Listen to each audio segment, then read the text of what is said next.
Anwar Ibrahim, also known as the world's second favorite Anwar, after the handsome younger brother of Gigi and Bella Hadid, who are famous for something I have no idea what it is. And my second choice after the sublime Gabriela Anwar from Scent of a Woman is back in the latest season of Malaysia's Game of Thrones. I lost track of which season we are at, but two-time heavyweight champion Dr. Mahathir says already 3 times he has claimed to have the support, that he would be the correct prime minister, only to find that he has no support. So I guess we are in season 3. Just look at this bright young Anwar declaring victory in 2008. The year when he won. Oh, he didn't. But that's okay. Anwar is not a man to let mere facts stand in the way of his fantasy. During the election in 2013, I remember Anwar righteously claiming that he had evidence that Bangladeshi nationals were being paid to vote as Malaysians.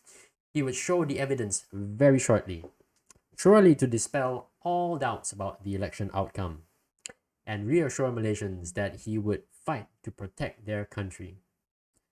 Later, even Malaysia's Wolf of Petaling Street, Najib, mocks Anwar for peddling fake news in 2013. A whole 3 years before Donald Trump took that mantle away from Anwar and hung it around CNN's neck. Fast forward 7 years later to today. I still don't know if Anwar has seen a Bangladeshi national anywhere in Kuala Lumpur or around his constituency of Port Dickson. Ever since promising Port Dickson residents clean beaches and redevelopment of abandoned hotels, he has announced the Hard Rock Cafe and the Hard Rock Hotel projects in Port Dickson to continue, which sounds amazing. After winning election in 2018, by 2019, he's bringing in a world-famous entertainment brand. And that is, until you find out that this project has been in the works since 2005. Even when Anwar delivers, his end product is from the recycle bin. I went to search for a recent review of Port Dickson to see what visitors thought about it, and the best I could find was by travel blogger caffeinatedexcursions.com, who wrote that it was the most underwhelming trip he's taken. Here you can see the incomplete condo, the abandoned Costa Rica condo or hotel. Port Dickson seemed partially abandoned, said the blogger. It just felt like a ghost town. Of course, he could not possibly clear Port Dickson of abandoned hotels from the time he took office until now, Anwar that is. But has anyone heard of any plans to do so?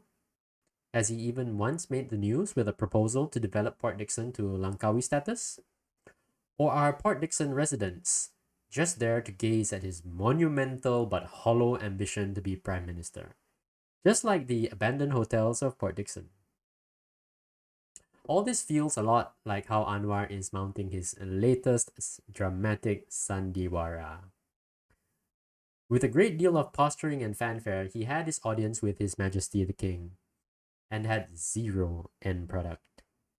The list of 120 members of parliament that he was supposed to show to the king never materialized. But the fragile government that is entrusted with the responsibility to lead the country out of a global pandemic is shaken in the service of one man's ambition to be prime minister. Anwar, how has it come to this? We liked you better when you were behind the bars. Of course, none of us want to see you back in Sungai Buloh prison.